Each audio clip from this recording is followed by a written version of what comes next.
कौटिल्य के जो राजनीतिक सिद्धांत हैं उसमें महत्वपूर्ण है, अपनी पेन और कॉपी अपने पास रखिए। कौटिल्य के राजनीतिक सिद्धांतों में महत्वपूर्ण है, जिससे मैं वार्ता प्रारंभ करता हूं, जैसे मैंने पहले कल भी बताया था कि दो महत्वपूर्ण सिद्धांत है उसका, मंडल सिद्धांत, सप्तांग सिद्धांत और राजा की दिनचर्या और राजा के कर्तव्य। तो राजा से संबंधित और सप्तांग सिद्धांत और मंडल सिद्धांत से पहले मैं एक छोटी सी वार्ता कर लूंगा, उसको आप अपने पेन कॉपी रखें, जो आवश्यक समझे उसे नोट भी कर लें। वह है राज्य की उत्पत्ति का सिद्धांत। हर दार्शनिक में राज्य के उत्पत्ति का सिद्धांत भारतीय राजनीतिक चिंतकों में दिखाई देता है। महाभारत में भी राज्य की उत्पत्ति का सिद्धांत है जो आपके पाठ्यक्रम में है, और इसके साथ मनु में भी राज्य की उत्पत्ति के सिद्धांत का वर्णन किया गया है, विवेचन किया गया है। अब मैं मनु के बाद दूसरे बड़े दार्शनिक कौटिल्य को हम लोग पढ़ रहे हैं, तो कौटिल्य के दर्शन में भी राज्य की उत्पत्ति के सिद्धांत को स्थापित किया गया है। तो स्पष्टतः कोई सिद्धांत का प्रतिपादन कि राज्य का निर्माण कैसे हुआ, इसके विषय में कौटिल्य कोई स्पष्ट मत प्रस्तुत नहीं करते हैं, लेकिन कौटिल्य के विचारों को पढ़ने से ऐसा लगता है कि कौटिल्य मत्स्य न्याय के सिद्धांत को समाप्त करना चाहते हैं। मत्स्य न्याय क्या है? जहां शक्तिशाली लोग, जहां बड़ी मछली छोटी मछली को खा जाती है तो बड़े का अधिकार है और छोटे का मरना अधिकार है, और बड़े का केवल छोटे को ग्रास बना लेना, अपना निवाला बना लेना, उनको खा जाना, इसी को मत्स्य न्याय से के नाम से भारत के न्याय क्षेत्र में जाना जाता है। तो यह बड़े द्वारा छोटे पर किया गया अत्याचार है। इसको हम मछली का न्याय या मत्स्य न्याय कहते हैं। वस्तुतः मत्स्य न्याय का अर्थ ही है जहां बड़े लोग छोटे लोग को खा जाएं, अर्थात कुल मिलाकर के जहां न्याय की परिकल्पना ही नहीं है, जहां न्याय की स्थापना हो ही नहीं सकती है, वहां क्या हो सकता है? जहां न्याय नहीं होगा वहां क्या होगा?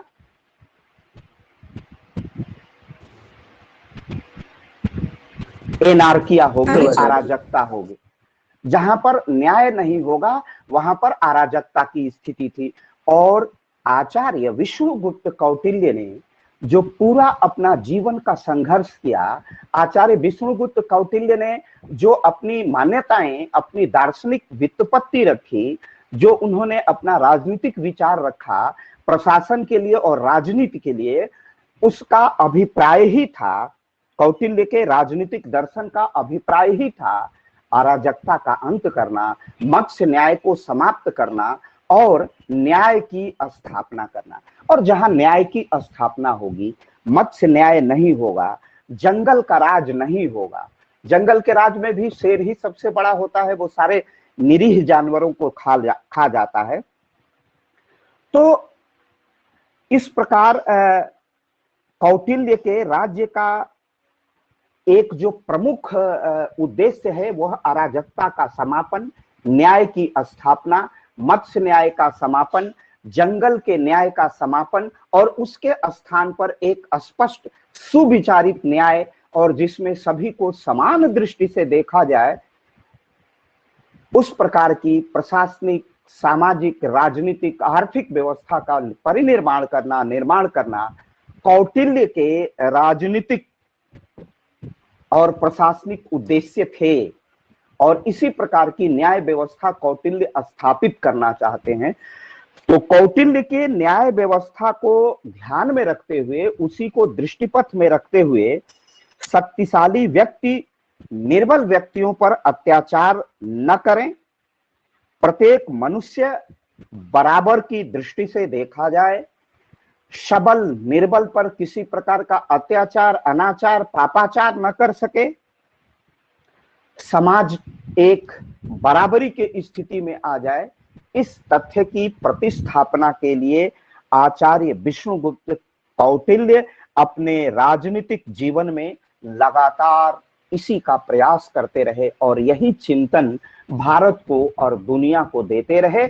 और सबसे जो महत्वपूर्ण बात है कि कौटिल्य ने जो राजनीतिक दर्शन दिया, दुनिया का एकमात्र दार्शनिक जिसने जो राजनीतिक दर्शन दिया, जो राजनीतिक विचार दिया, उसको स्थापित करके दिखाया भी, उसका प्रायोगिक स्वरूप भी देखने को मिलता है। तो ये कौटिल्य की विशेष विशेषता है कि जो उन्होंने राजनीतिक दर्शन दिया, राजा उसी प्रकार का राज्य, उसी प्रकार के दुर्ग, उसी प्रकार की डिप्लोमेसी, उसी प्रकार के मंडल के सिद्धांत, सारे सिद्धांत उन्होंने जो बनाए थे, स्वयं करके, उसका प्रयोग करके, उसका अभिनव प्रयोग करके राजा को कितना प्रजा के प्रति उत्तरदायी बनाया जाए, ये सब व्यवस्था कौटिल्य ने स्वयं प्रयोग करके प्रतिस्थापित किया था। इसलिए कौटिल्य की राजनीतिक परिपक्वता की का लोहा मानना पड़ेगा। कौटिल्य ने जो कहा वो करके दिखाया, और उस राज्य के विषय में, यत्र तत्र उस मौर्य साम्राज्य के विषय में जो सामग्री मिलती है, विदेशी यात्रियों के जो विवरण मिलते हैं, और जो सुदूर खोजों में, अभिलेखों से ज्ञात होता है कि मौर्य साम्राज्य की पताका कहां तक थी और कितना स्पष्ट सुराज स्थापित था, सुव्यवस्थित राज स्थापित था, वह इतिहास उसकी गवाही देता है। तो इस प्रकार जैसे महाभारत में मनु के सिद्धांत में यह स्पष्ट होता है कि जब जीवन इसी प्रकार के मत्स्य न्याय का जीवन था, तो मनुष्यों ने एक अपने मनुष्यों ने विवस्वान नामक व्यक्ति को अपना राजा चुना, जो मनु के पुत्र थे, और उन्होंने अन्न का 6वां भाग, व्यापार द्वारा प्राप्त धन का 10वां भाग, स्वर्ण का भाग, इस तरह एक रेवेन्यू की व्यवस्था की थी विवस्वान ने।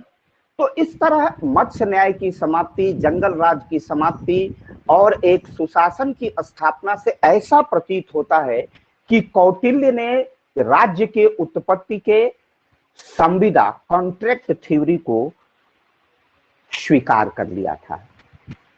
जब ये कौटिल्य इस बात को स्वीकार करते हैं कि विवस्वान को लोगों ने अपना राजा बनाया, तो एक राजा में और ये नागरिक में कॉन्ट्रैक्ट हुआ था, एक संविदा हुई थी, एक समझौता हुआ और राज्य का निर्माण हो गया।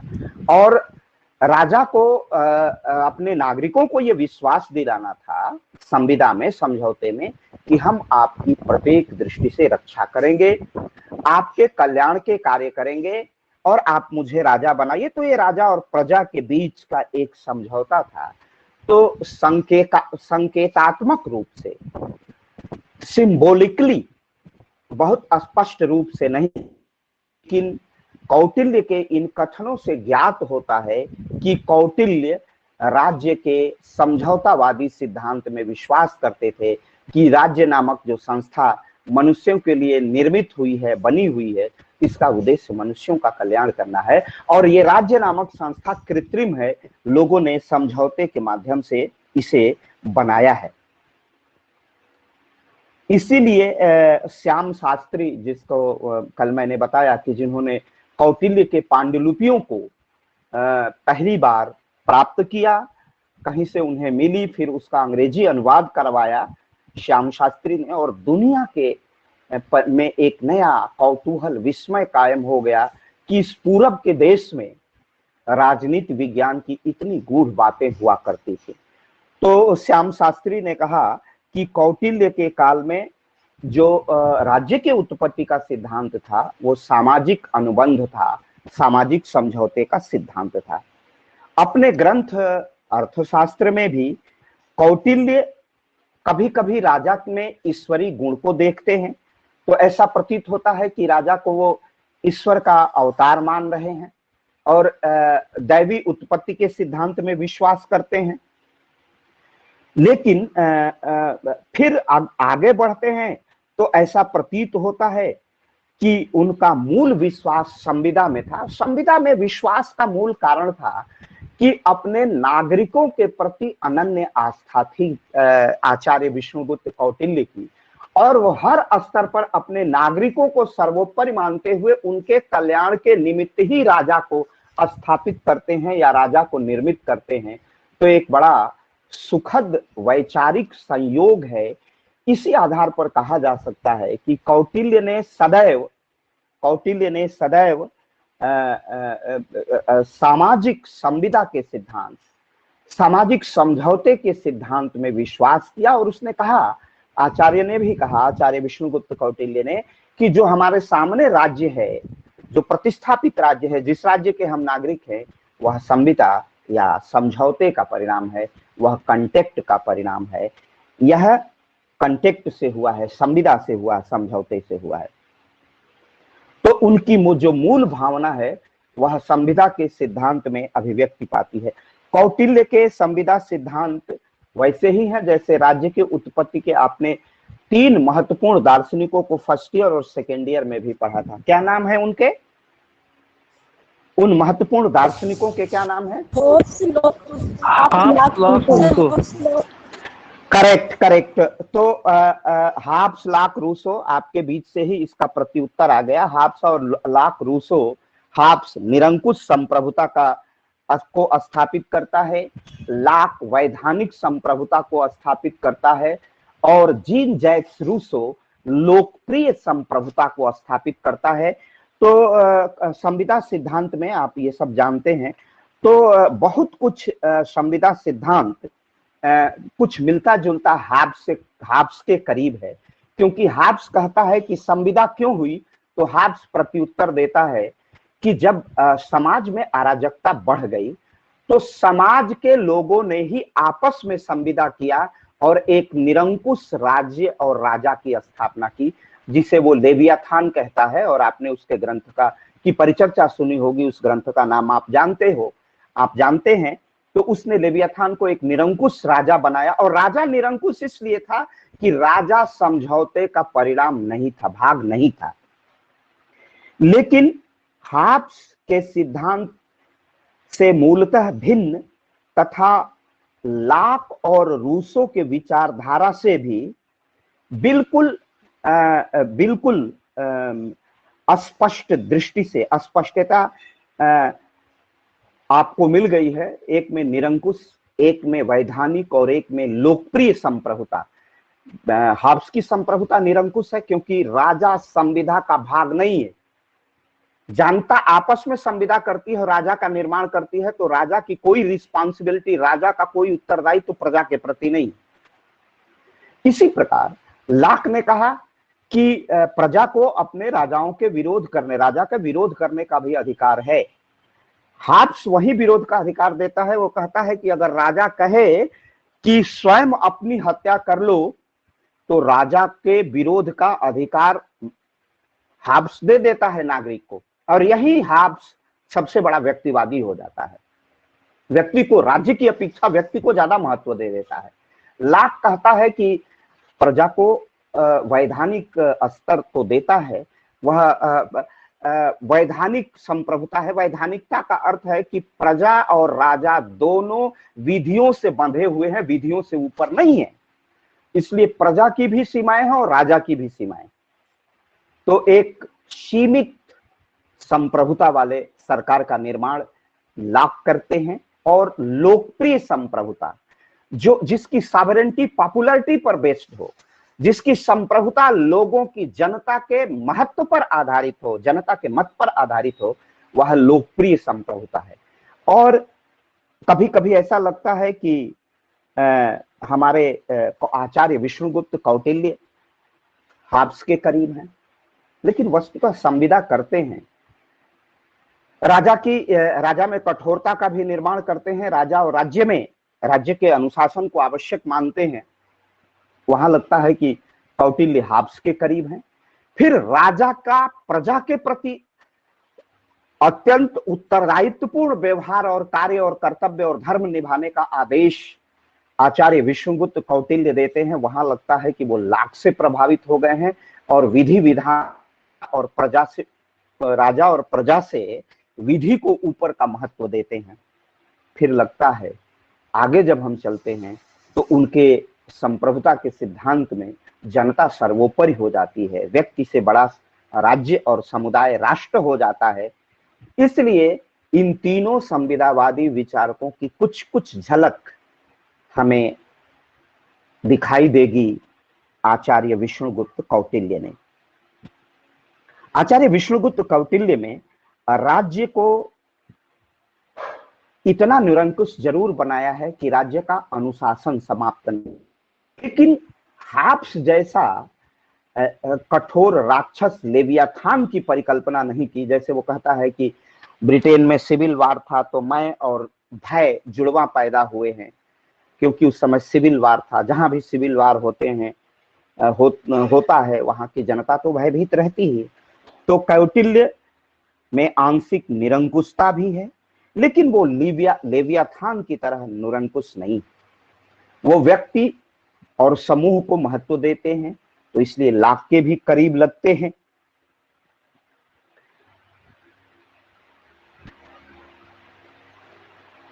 रूसो लोकतंत्र में आस्था पॉपुलर कर लेता है, लेकिन वो जमाना लोकतंत्र का नहीं था। लेकिन लोकतंत्र के न होते हुए भी और राजा पर इतने कर्तव्य आरोपित थे कि राजा अपनी विधिक मर्यादाओं का उल्लंघन नहीं कर सकता था कौटिल्य का राजा। इस प्रकार कौटिल्य ने अपने संविदा सिद्धांत में राजा के कर्तव्य, प्रजा के कर्तव्य और वो लाख रूसों के संविधा से बिल्कुल भिन्न भारत की भावभूमि पर आधारित संविदा थी। वह स्वयं भारतीय चिंतन से निकला हुआ पक्ष था और कौटिल्य ने उसको कह दिया कि हमारी संप्रभुता एक ऐसी संप्रभुता होनी चाहिए जिसमें प्रजा का पर्याप्त हित हो, राजा में इतनी शक्ति हो कि वो प्रजा का पालन कर सके, राजा में इतनी शक्ति हो कि वह प्रजा के सुख दुख में सम्मिलित हो सके, दंड भी दे सके और दंड से विमुक्ति भी कर सके, अराजकता का समापन कर सके, जंगल राज और मत्स्य न्याय का समापन कर सके। इतनी सुदृढ़ आधार कौटिल्य ने अपने राज्य को दी है और कौटिल्य ने राज्य के उत्पत्ति के सिद्धांत में संविदावादी सिद्धांत को अपने दार्शनिक स्वरूप में स्वीकार करते हैं। राजा को यह भी अधिकार, जैसे मनु ने भी प्रजा को अधिकार दिया था कि अगर राजा निरंकुश या आचरण विहीन हो जाए तो उस राजा को वहां के नागरिक हटा सकते हैं। कुछ ऐसी ही परिकल्पना के समीप हैं कौटिल्य, आचार्य विष्णुगुप्त। तो इनमें तीनों का कुछ न कुछ अंश है। अब आपके मन में एक प्रश्न उठ सकता है कि उसका समाधान मैं कर देता हूं कि युग तो राजतंत्र का था। तुलना हम लोग कर रहे हैं जीन जैक्स रूसो, लॉक और हाब्स से। हाब्स की संप्रभुता, जैसा मैंने आपको बताया कि लोकप्रिय संप्रभुता है। लोकप्रिय संप्रभुता मतलब वहां डेमोक्रेटिक स्टेप हो। डेमोक्रेटिक मतलब जहां अपने मतदान के माध्यम से प्रशासक को चुनने का अनन्य अधिकार है। लेकिन कौटिल्य के समय पर इस प्रकार की प्रजातांत्रिक व्यवस्था के हमें दर्शन नहीं होते हैं। लेकिन एक तथ्य विशेष रूप से महत्वपूर्ण है, वो यह है कि लोकतंत्र के मूल्यों के प्रति कौटिल्य की आस्था थी। वो यूं कि वह युग तो लोकतंत्र का था ही नहीं, राजतंत्र का था। लेकिन आचार्य विष्णुगुप्त कौटिल्य ने राजा पर और प्रजा पर इतने तरह के वैरी, इतने तरह के अवरोधक लगाए हैं। ये सिद्ध होता है कि आचार्य विष्णुगुप्त कौटिल्य संविदा को, सिद्धांत को तो स्वीकार करते हैं, परंतु वह आचार्य विष्णुगुप्त कौटिल्य के संविदा का सिद्धांत अन्य हाब्स, लॉक, रूसो के सदृश्य नहीं, बल्कि Hobbes, Locke, Rousseau, Jean Jacques Rousseau से बड़ी संविदा का सिद्धांत है। प्रजा का अधिकार किया और इन्होंने भी मनु की तरह राजा से कहा कि प्रजा को अपने राजा को पद से हटाने का अधिकार है।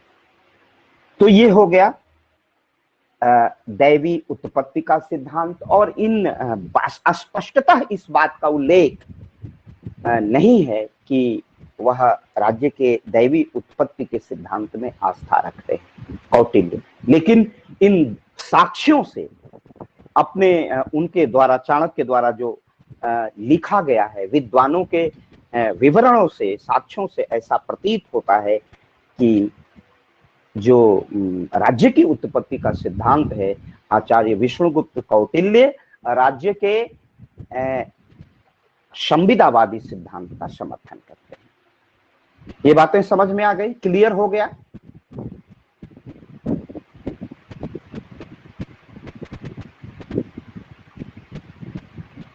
मेरी आवाज आप तक पहुंच रही है? हेलो? Yes sir. हाँ, ठीक ठीक, ओके। अब हम अब म्यूट कर लीजिए, अपने को म्यूट कर लीजिए। अब हम दूसरे महत्वपूर्ण भाग पर आते हैं। अपने कागज और कलम को तैयार रखिए, दूसरे टॉपिक पर हम चर्चा करते हैं। तो इसको लिख लीजिएगा। राज्य के उत्पत्ति के, दैवी उत्पत्ति के सिद्धांत के समर्थक हैं आचार्य विष्णुगुप्त कौटिल्य। कौटिल्य के राजनीतिक दर्शन का दूसरा महत्वपूर्ण पक्ष है साप्तांग सिद्धांत। साप्तांग मतलब सप्तांग, मतलब सप्त माने 7 अंगों का सिद्धांत। 7 अंगों का सिद्धांत। इन्होंने राज्य में 7 अंगों की विशिष्ट भूमिका की परिचर्चा की है। वो 7 अंग हैं। पहला स्वामी, दूसरा आमात्य, तीसरा जनपद, चौथा दुर्ग, पांचवा कोष, छठा दंड अथवा सेना, सैन्य बल, और 7वां मित्र। इसको नोट कर लीजिए क्या क्या है, तब हम इस पर एक एक करके आप 7 अंगों के सिद्धांत को हम बताएंगे। 7 इनके अंग हैं। पहला स्वामी,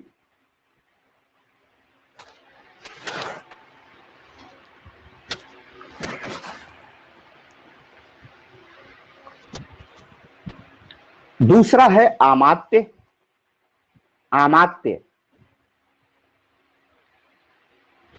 तीसरा है जनपद,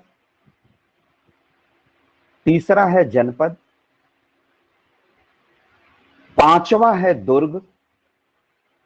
नहीं, पहला हो गया स्वामी, दूसरा हो गया आमात्य, तीसरा हो गया जनपद, चौथा हो गया दुर्ग, पांचवा हो गया कोष, ट्रेजरी, छठा हो गया दंड अथवा सेना, और 7वां हो गया मित्र। आप लोगों ने नोट कर लिया होगा। स्वामी, आमात्य, जनपद, दुर्ग, कोष, दंड या सेना, सैन्य बल, और मित्र।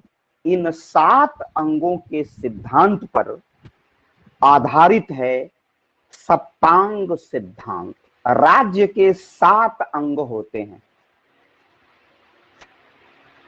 आपने जब फर्स्ट ईयर का फर्स्ट पेपर आप अध्ययन कर रहे होंगे तो उसमें व्यक्तिवाद आपने पढ़ा होगा, उदारवाद पढ़ा होगा, गांधीवाद पढ़ा होगा, मार्क्सवाद पढ़ा होगा। ये सारे वाद थे।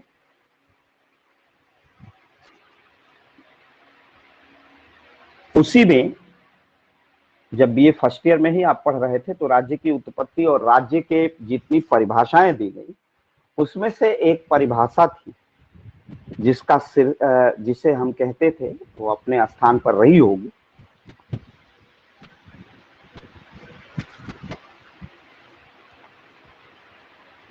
वो 7 अंगों से मिलकर के सप्तांग सिद्धांत बनता है। तो बीए फर्स्ट ईयर में जैसा मैं चर्चा कर रहा था कि आप लोगों ने पढ़ा होगा अंगों का सिद्धांत, आंगिक थ्योरी, अंगों का सिद्धांत। जैसे ये पूरा हमारी ये रचना शरीर कहलाती है, बॉडी कहलाती है। क्यों? क्योंकि आंख है, कान है, नाक है, गला है, बाल है, सारे अवयव में दूसरे से में हस्तक्षेप नहीं करते। कोई भी अंग एक दूसरे के अंग के कर्तव्य के पालन में किसी प्रकार का कोई हस्तक्षेप नहीं करता। इसे कहते हैं हम अंगों का सिद्धांत। संरचना क्या हो जाती है? शरीर कहलाती है। तो ये अंगों का सिद्धांत। किसका सिद्धांत है? अंगों का सिद्धांत। इसीलिए जैसे शरीर के विभिन्न अंग मिलकर के शरीर की संरचना बनती है, उसी तरह राज्य के इन 7 अंगों से, जिसे हम आप लोगों ने बीए फर्स्ट ईयर में ऑर्गेनिक थ्योरी के नाम से पढ़ा होगा। ऑर्गेनिक थ्योरी, अंगों का सिद्धांत। तो इन अंगों के सिद्धांत का प्रतिपादन कि राज्य एक, जैसे कल्पना करिए, 1 मिनट, थोड़ा सा मुझे प्यास लगी है, पानी पी।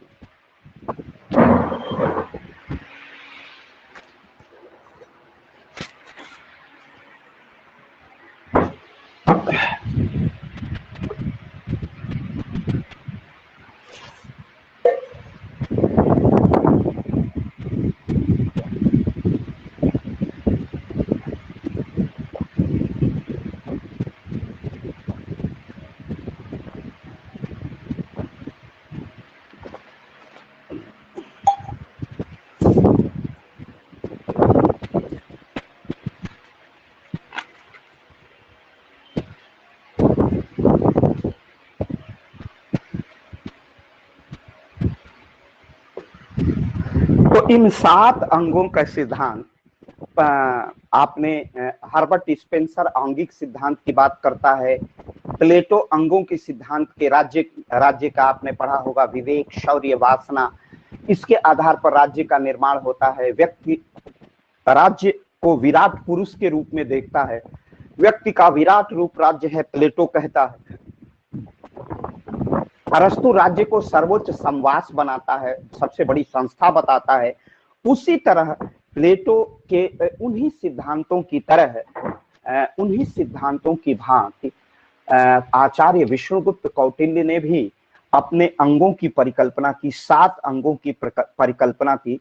और भारत के राजनीति विज्ञान में, भारत के राजनीति विज्ञान शास्त्रियों में, बेटा आप म्यूट कर लीजिए, मनु, भीष्म, शुक्र जैसे इनके पहले, कौटिल्य के पहले के राजनीति शास्त्रियों ने इन अंगों के सिद्धांत का भरपूर वर्णन उपयोग किया है और राज्य का अंगों का सिद्धांत बताते हैं, जिसे सावयव ऑर्गेनिक थ्योरी कहते हैं, अंगों के सिद्धांत के रूप में जिसे हम मान्यता देते हैं। राज्य को एक शरीर मानते हैं, एक विराट मुखमा सिद्ध ब्राह्मण राजन्यो कर, इस तरह करके राज्य की परिकल्पना की जाती है ऋग्वेद के 10वें मंडल में। लेकिन इसी प्रकार कहा गया, शुक्र नीति में कहा गया था कि शरीर, यह राज्य शरीर के स्वरूप में है, जिसमें मेधा के रूप में या मस्तिष्क के रूप में राजा है। अमात्य उसकी आंखें हैं, अमात्य माने मंत्री। सुहृत एक अधिकारी होता था, वो कहता है, शुक्रनीति कहते हैं कि सुहृत कान है। कोष माने रेवेन्यू, ट्रेजरी उसका मुख है। बल, फोर्स राज्य का मन है।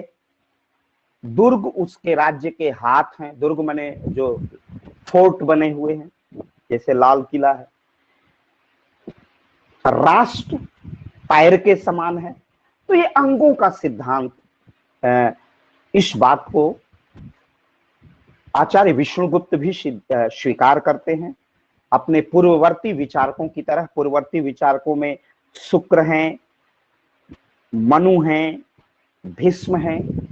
भीष्म शांति पर्व में राज्य की लंबी चौड़ी बात करते हैं, राज्य की उत्पत्ति के विषय में बात करते हैं, राजा के विषय में, राज्य के विषय में बात करते हैं। तो सबने अंगों के सिद्धांत में सहमति व्यक्त की और आचार्य विष्णुगुप्त कौटिल्य ने भी राज्य को एक विशाल पुरुष का अंग मान लिया और कहा कि सारे अमात्य,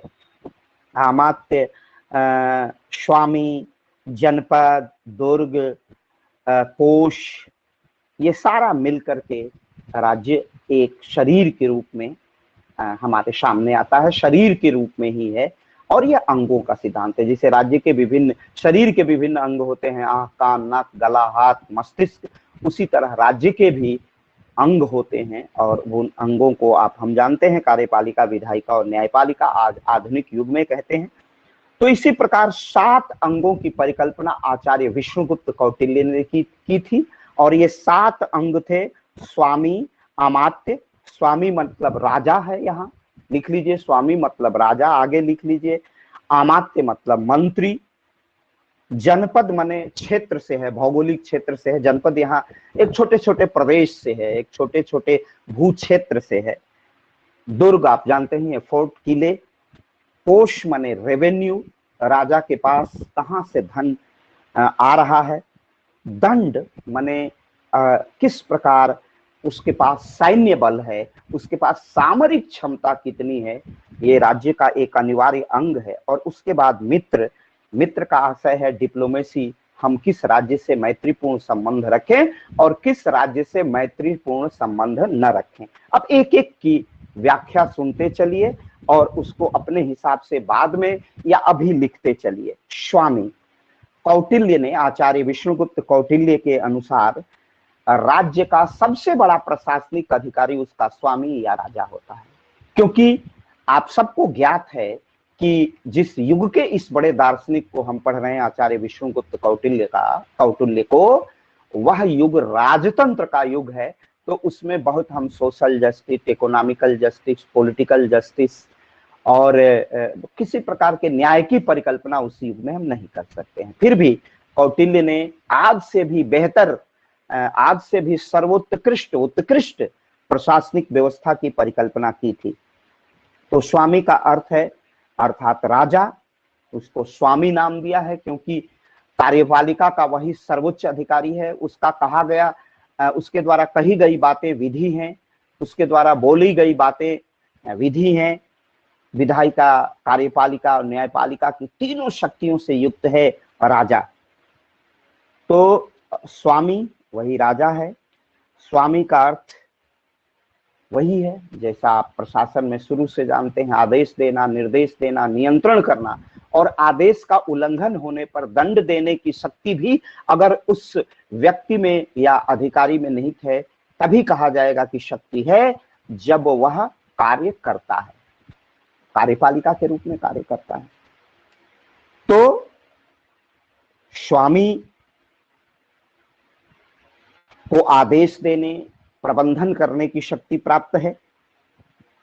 प्रजा का पालन करना राजा का उत्तरदायित्व है। ये आचार्य विष्णुगुप्त कौटिल्य में अत्यंत कठोरता पूर्वक राजा पर यह आरोपित कर दिया था कि राजा का कर्तव्य होगा कि वह अपने प्रजा का पालन करे। प्रजा वत्सल, प्रजा से जिस तरह माँ अपने बच्चे से प्रेम करती है और इस प्रेम को हम वात्सल्य कहते हैं, उसी प्रकार राजा अपने प्रजा से उसी प्रकार प्रेम करेगा, करता है, करेगा जिस प्रकार एक माँ अपने बच्चे से प्रेम करती है, स्नेह करती है। तो राजा पर, राजा को कहा गया कि वह क्या है, वह मेधा है, मस्तिष्क है, उसे आदेश देने की शक्ति है, उसे ही हम स्वामी कहेंगे। वह प्रजा का पोषण करे, शत्रुओं से रक्षा करे, मत्स्य न्याय का, अच्छा बड़ी मछली छोटी मछली को खा जाती है, इस तरह की न्याय व्यवस्था, प्रशासनिक व्यवस्था का अंत करे। राजा में विनय होना चाहिए, विवेक होना चाहिए, बुद्धिमत्ता होनी चाहिए, इंटेलिजेंस, क्वेरेंस होना चाहिए, उसे इमोशनल भी होना चाहिए, दुख में दुखी, सुख में सुखी भी होना चाहिए। उसे मित्र का ज्ञान होना चाहिए राजा को कि किसे मित्र बनाए, किसे न बनाए, कौन धोखा दे देगा। ये सारे प्रश्न, इन सारे प्रश्नों का प्रत्युत्तर अपने स्वामी के माध्यम से राजा प्रस्तुत करते हैं और बताते हैं कि स्वामी में क्या क्या तथ्य समाहित हैं। प्रजा का पोषण, प्रजा का रक्षण, रक्षा करना, शत्रु और मित्र का ज्ञान सुनिश्चित करना, यह भी स्वामी का उत्तरदायित्व और कर्तव्य है। आवश्यकता अनुसार सभी कार्य करने की छूट देना नागरिकों को, राजा का व्यक्तिगत आचरण, इसके साथ साथ आचार्य विष्णुगुप्त कौटिल्य ने यह भी सिखाया और बताया कि राजा का व्यक्तिगत आचरण अत्यंत श्रेष्ठ होना चाहिए।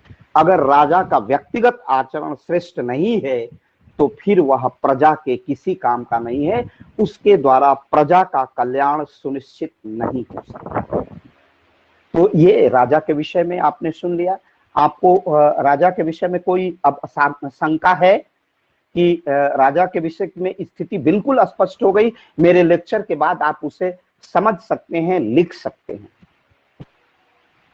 I am right? मैं सही हूं?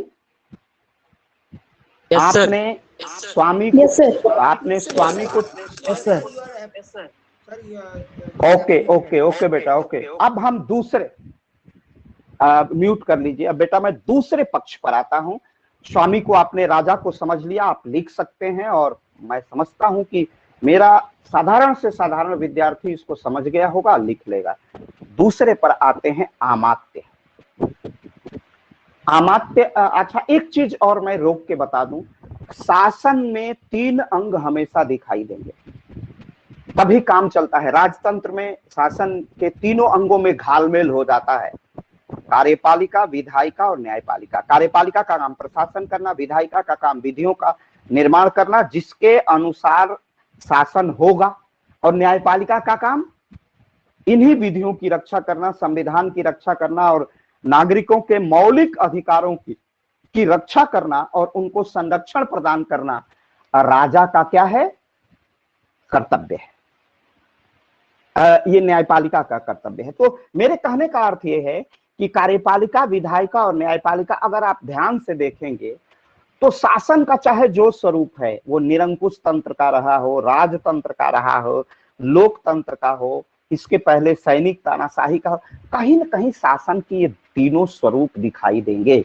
शासन के 3 अंग कार्यपालिका, विधायिका और न्यायपालिका दिखाई देंगे, अवश्यमेव दिखाई देंगे। तो इन अंगों का हमने जिक्र इसलिए कर दिया कि जब हम पढ़ेंगे अमात्य तो उसे हम कार्यपालिका मानेंगे, विधायिका मानेंगे या लेजिस्लेशन मानेंगे। तो कोई भी शुद्ध प्रशासनिक व्यवस्था, आज तो ज्यादा शुद्ध है, लेकिन पहले की जो प्रशासनिक व्यवस्था थी, पहले का जो प्रशासन था वह पूर्ण रूपेण, पहले की जो प्रशासनिक व्यवस्था थी वह पूर्ण रूपेण, पहले की जो प्रशासनिक व्यवस्था थी और आज की प्रशासनिक व्यवस्था है, कभी कभी इन तीनों में घालमेल। आज आधुनिक युग में, लोकतंत्र के युग में तो कार्यपालिका, विधायिका और न्यायपालिका का सेपरेशन दिखाई देता है, लेकिन प्रकारांतर से आपने अध्यक्षात्मक, संसदात्मक, कार्यपालिका, विधायिका, न्यायपालिका तीनों का अध्ययन सेकेंड ईयर के सेकेंड पेपर में किया है। देखिए, विधायिका का काम विधियों का निर्माण है, लेकिन विधियों के निर्माण की शुरुआत कौन करता है? सरकार करती है। सदन में उसी का बहुमत होता है, कहने को विधायिका बनाती है, लेकिन उस पर पूरा नियंत्रण कार्यपालिका का होता है। तो मेरे कहने का एक घालमेल था, एक मिक्सअप था, एक जो संबंध था वो परस्पर व्यापी था। ओवरलैपिंग का रिलेशनशिप इन अंगों में दिखाई देता है और आज भी कभी कभी ऐसा प्रतीत होता है। तो दूसरा महत्वपूर्ण अंग था अमात्य। मैं इन बातों की इसलिए चर्चा शासन के तीनों अंगों के कर दिया कि राजा तो सबसे बड़ा वो सिर है, मेधा है, मस्तिष्क है, लेकिन उसके पास मंत्री भी, कुशल मंत्री होने चाहिए। अमात्य, महाअमात्य स्वयं चाणक्य थे, महामंत्री स्वयं चाणक्य थे। तो राजा को ऐसे अमात्यों की, ऐसे मंत्रियों की आवश्यकता है जो राजा को उचित परामर्श दे सके और राजा उसी परामर्श के अनुसार कार्य करके अपना सर्वोत्कृष्ट स्वरूप राज्य को दे सके, राज्य को अच्छा सुशासन दे सके। ये सारी बातें आप समझ रहे होंगे। तो दूसरा उसका महत्वपूर्ण क्या है? दूसरा महत्वपूर्ण सप्त अंगों के सिद्धांत में है, सप्तांग सिद्धांत में अमात्य। अमात्य का आशय जैसा मैंने पहले बताया मंत्री से है, उच्च प्रशासनिक, उसे मंत्री कहिए, उच्च प्रशासनिक अधिकारी कहिए। स्वयं आचार्य विष्णुगुप्त कौटिल्य चाणक्य के महाअमात्य थे, महामंत्री थे। कौटिल्य कहता है, यह प्रस्तावित करता है कि राजा को चाहिए कि वह निष्ठावान तथा योग्य व्यक्तियों को ही अमात्य पद पर, माने मंत्री पद पर नियुक्त करे तथा अपने सहपाठियों, संबंधियों और अनुशंसा वाले, माने अनुशंसा माने रिकमेंडेशन, सिफारिश वालों को न रखे, सिफारिश वाले लोगों को अमात्य न बनाए यदि वे इसकी पात्रता न रखते हों। तो देखिए, करप्शन को हटाने का उस समय ईसा की 3री शताब्दी में पहले यह राजनीति विज्ञान का प्रोफेसर कितनी गूढ़ और गंभीर सूक्ष्म बात कर रहा है।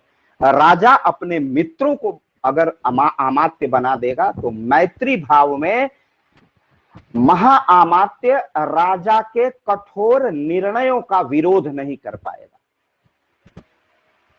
और अमात्य ऐसा होने चाहिए कि जो अप्रिय भी हो राजा के लिए, उस अप्रिय वचन को भी कह देने का निर्देश आचार्य विष्णुगुप्त कौटिल्य अपने अमात्य और महाअमात्य को देते थे।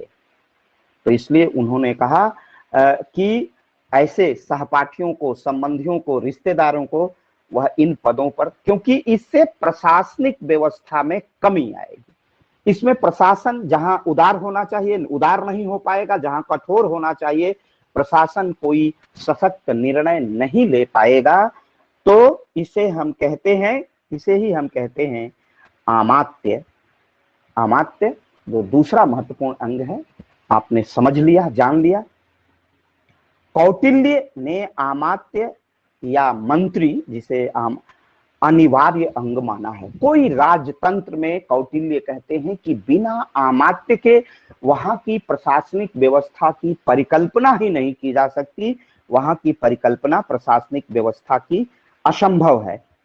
राजा को स्पष्ट निर्देश देते हैं आचार्य विष्णुगुप्त कौटिल्य कि वह महत्वपूर्ण राजकीय निर्णय, कोई भी निर्णय निर्माण करना है, महत्वपूर्ण निर्णय लेने हैं, तो अनिवार्य रूप से अमात्यों से परामर्श कर। देखिए, वो राजतंत्र है, फिर भी व्यक्ति की महत्ता कितनी महत्वपूर्ण, योग्य लोगों की ओर कहता है कि इन अमात्यों से राजा निर्णय लेने के पहले अवश्य परामर्श करे। आचार्य विष्णुगुप्त कौटिल्य ने अमात्यों की संख्या कितनी होगी इसके विषय में मौन है। उन्होंने कोई इसका उल्लेख अपने महान ग्रंथ में नहीं किया है। लेकिन अमात्यों को ये कहा है कि यह अत्यंत अविभाज्य और विशिष्ट अंग है राज्य के सप्तांग सिद्धांत का।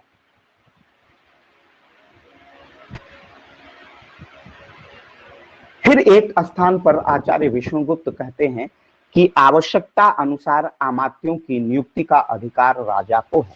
अगर राजा को प्रतीत होता है कि हमें अधिक अमात्य चाहिए, महामंत्री अधिक चाहिए, तो वो नियुक्त कर सकता था। ऐसा अधिकार दिया था आचार्य विष्णुगुप्त ने अपने राजा को। अब तीसरे उसके महत्वपूर्ण पक्ष पर आते हैं, जनपद।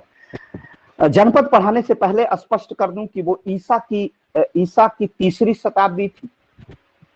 ईसा के 6ठी शताब्दी ईसा पूर्व में बुद्ध हुए थे, तो राज्य बहुत छोटे छोटे थे। तो यहाँ जो आचार्य विष्णुगुप्त कौटिल्य ने जिन जनपदों की परिचर्चा की है, वो वस्तुतः छोटे छोटे राज्य ही है।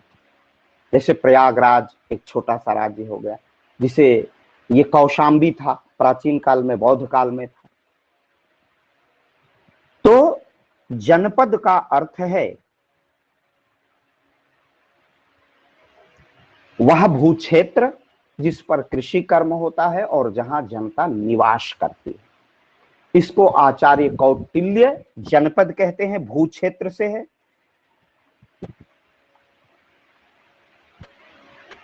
जैसे आप लोगों ने प्लेटो और अरस्तु को पढ़ा होगा, तो व्यक्ति और भूमि की चर्चा का डिवाइड करते हैं। भूमि की चर्चा अलग करते हैं और राज्य की चर्चा अलग करते हैं। ठीक उसी तरह भूमि की और राज्य की या जनता की विष्णुगुप्त कौटिल्य भी पृथक पृथक करते हैं, मानते हैं और किसे जनता मानते हैं और किसे नहीं मानते हैं।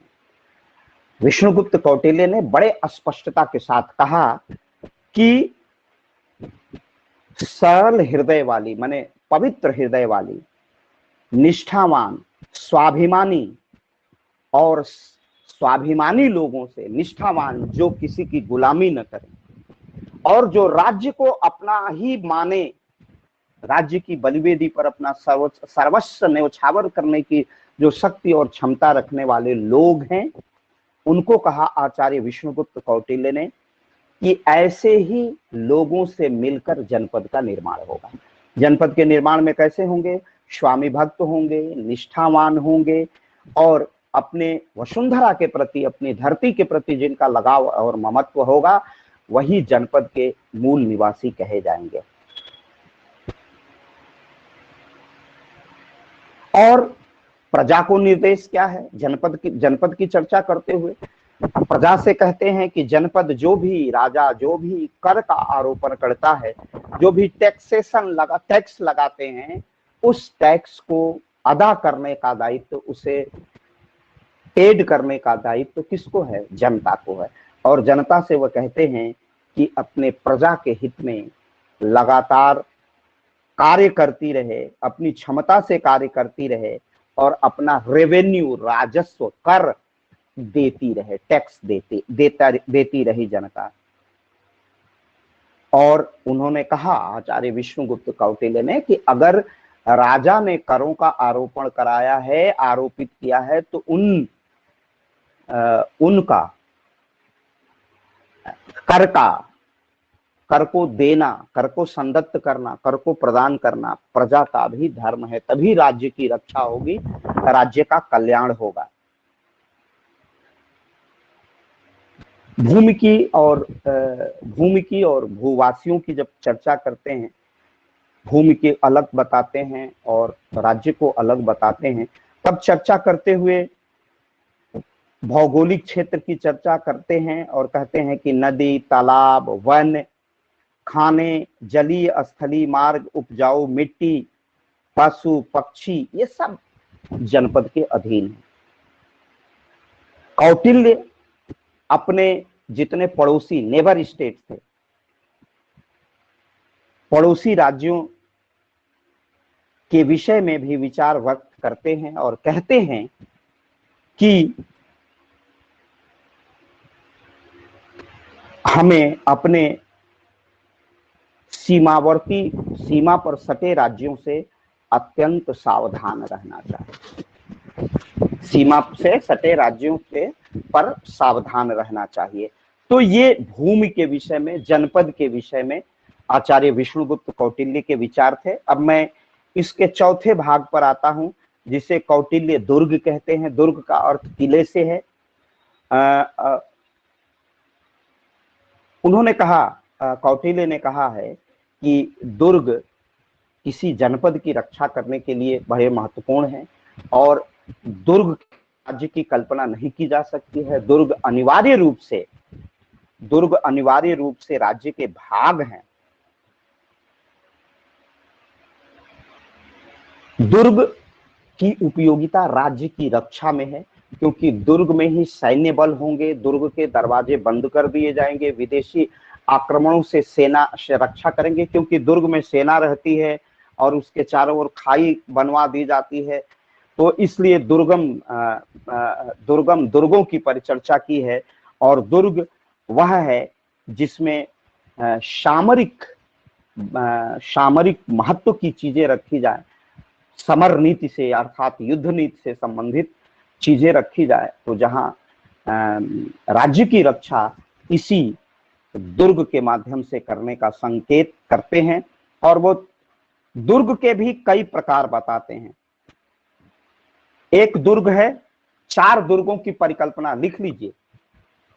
4 प्रकार के दुर्ग आचार्य विष्णुगुप्त कौटिल्य बताते हैं। 4 दुर्गों में से है औदिक, जो चारों ओर वनों से आच्छादित हो, चारों ओर वन से घिरा हुआ हो, उसे औदिक दुर्ग कहते हैं। ऐसा किला बनाइए जो चारों ओर जंगलों से घिरा हो, जिसे विदेशी परराष्ट्र के लोग आसानी से न देख सके। तो उन्होंने कहा कि दुर्ग जो चारों ओर घने जंगलों से घिरा हुआ है, पर्वतों के बीच है, उसमें सर्वोत्तम रक्षा होती है, ऐसे दुर्ग को औदिक दुर्ग कहा।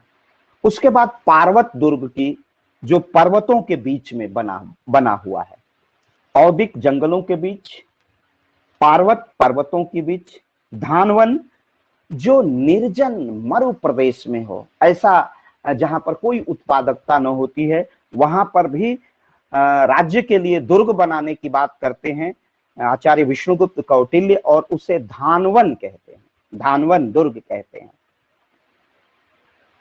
मरुभूमि में जो दुर्ग बने, और इस प्रकार औदिक, पार्वत, धानवन, और एक वन दुर्ग में एक तो औदिक को कहा कि वो जंगलों के बीच हो, और वन दुर्ग का भी निर्माण कहा कि ये दुर्लभ किस्म के हैं। अगर राज्य ऐसे वन दुर्ग बना लेते हैं कि चारों तरफ से जंगल ही जंगल हो, बीच में दुर्ग हो। इन 4 प्रकार के दुर्गों की परिकल्पना प्रस्तुत करते हैं। इसके बाद बचता है कोष, दंड और मित्र। मेरी संख्या भी घट रही है और आपका को लेक्चर सुनने में भी अब बहुत लंबा ऊब हो जाएगा, इसलिए मैं आज यहीं समाप्त करता हूं।